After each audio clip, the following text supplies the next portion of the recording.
notre sport roi a été secoué ces dernières années par de violentes confrontations et oppositions qui ont profondément marqué et bouleversé notre environnement immédiat. Loin de moi l'idée de porter un quelconque jugement, mais force est de constater que ces conflits ont créé une atmosphère délétère et une profonde division entre les différents acteurs du monde du football d'une part et le public sportif qui a été entraîné par le biais des réseaux sociaux dans une surenchère totalement inutile d'autre part. Nous nous sommes éloignés de l'essentiel, à savoir ce qui doit nous unir tous, en l'occurrence notre passion pour le football. En décidant de briguer la présidence de la Fédération rwandaise de football, mon objectif principal est de rassembler autour du football ivoirien une équipe de compétences pluridisciplinaires, issues de toutes les tendances qui s'affrontaient dans un passé récent, des représentants des groupements d'intérêt et renforcés par des personnalités reconnues pour leur aptitude à apporter une valeur ajoutée au comité exécutif. Cette équipe qui vient de vous être brillamment présentée par Malik Toué, je rappelle MT, aura pour mission essentielle de mener la transformation du football ivoirien. C'est ça notre objectif, la transformation du football ivoirien. En vue de le projeter vers une organisation efficiente, une structuration efficace et une recherche constante de la performance. Tout cela doit être soutenu par la capacité de générer des revenus importants, à même d'offrir une résilience avérée à la Fédération rwandaise de football pour le plus grand bénéfice de nos clubs, de nos équipes nationales et de nos athlètes. Pour y parvenir, nous nous appuyons sur un projet réaliste et réalisable. J'insiste, un projet réaliste et réalisable. Parce que nous venons dans un environnement où notre fédération a un déficit de plus de 5 milliards en termes de dette. Nos ressources connues et identifiées sont de l'ordre de 6 milliards. Nos charges connues et identifiées sont de l'ordre de 7 milliards. Nous avons donc un déficit structurel naturel de 1 milliard avec les dettes. Donc, nous devons avoir un projet qui est réaliste et réalisable. Et pour y parvenir, nous nous articulerons autour de 6 points majeurs. Le premier point, la bonne gouvernance. Deuxième point, les assises de l'Symposium du football ivoirien. Troisième point, la revalorisation du football local. Quatrième point, la mise en place d'un pool d'investisseurs capables de nous accompagner sur une longue période. Cinquièmement, le renforcement des relations avec les autorités en vue de la mise en place d'une stratégie concertée de réalisation et de gestion des infrastructures sportives. Sixième point, la préparation des prochaines échéances internationales que sont la CAN 2023, les JO 2024 de Paris et le Mondial 2026. Mesdames, Messieurs, permettez-moi de garder les détails de mon programme pour nos électeurs. Mais à ce stade de mon propos, je veux vous confirmer ma détermination à conduire l'équipe qui mènera cette transformation indispensable en vue que notre pays devienne un vrai géant du football ivoirien et ce, dans la durée. Je suis donc candidat parce que je suis un passionné. Je suis candidat parce que je suis un dirigeant sportif avec une quarantaine d'années d'expérience qui a démarré depuis l'Abidjan Université Club quand j'avais 20 ans, comme l'a dit Malik tout à l'heure. Je suis candidat parce que je suis un gestionnaire aguerri. Je suis candidat parce que je crois que chaque acteur et chaque actrice des composantes de notre football mérite et peut vivre décemment de sa passion. Je suis candidat parce que je suis porteur d'une vision et d'un projet sportif ambitieux, réaliste et réalisable pour notre football, dont je viens de vous donner la trame.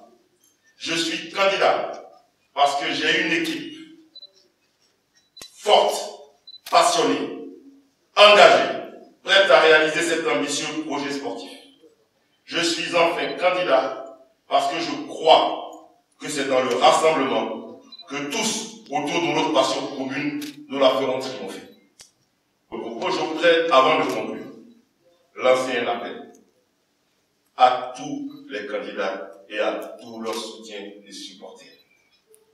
Nous devons être des modèles en tant que leaders, dans nos propos, dans nos actes. Nous devons appeler au bon ton et au respect de l'autre. Nous sommes à un virage important de la vie de notre association. Nous devons arrêter de donner l'impression qu'il y a des problèmes insurmontables dans notre milieu. Il faut arrêter de jouer à se faire peur. Il s'agit simplement d'une élection, certes à enjeu national, parce que c'est le football, mais qui ne concerne que 81 grands électeurs, les vrais patrons du football, les présidents de clubs et les groupements d'intérêt. L'image que nous donnons doit être une image de qualité pour servir notre passion commune qu'est le football. Tous les candidats sont légitimes. Les textes dont nous nous sommes dotés librement indiquent des conditions d'éligibilité que nous devons tous respecter. La commission électorale doit être impartiale. Les élections doivent être inclusives, ouvertes et surtout transparentes. Que le choix des électeurs soit respecté. Que le meilleur gagne et surtout que l'esprit de fair play nous habite. En ce qui me concerne, mon équipe et moi travaillons à gagner cette élection et nous sommes confiants. Nous sommes confiants tout en respectant nos adversaires. Et comme je l'ai souvent répété, une fois élu, je demanderai à mes adversaires de se joindre à moi dans un esprit de rassemblement pour développer le football ivoirien, car c'est en équipe qu'on gagne. Vive le football ivoirien, je vous remercie. Vous savez, 40 ans dans le football, j'ai été à différents niveaux. J'ai participé à différentes actions. Je vous ai cité la SEC Mimosa. La SEC Mimosa, c'est une réussite ou non? Pardon? C'est une réussite? D'accord. Donc je suis moi-même actionnaire. Bon, d'accord. Donc j'ai participé à la réussite de la SEC Mimosa. Vous voyez? J'ai été membre de plusieurs fédérations, effectivement, avec Eza Emmanuel. J'ai été vice-président de Jacques Anouma. Quand nous étions à la tête de la fédération, qu'est-ce que nous avons réalisé pour la Côte d'Ivoire? Vous vous souvenez? Première participation mondiale. Vous vous souvenez? Ça, comment ça s'appelle?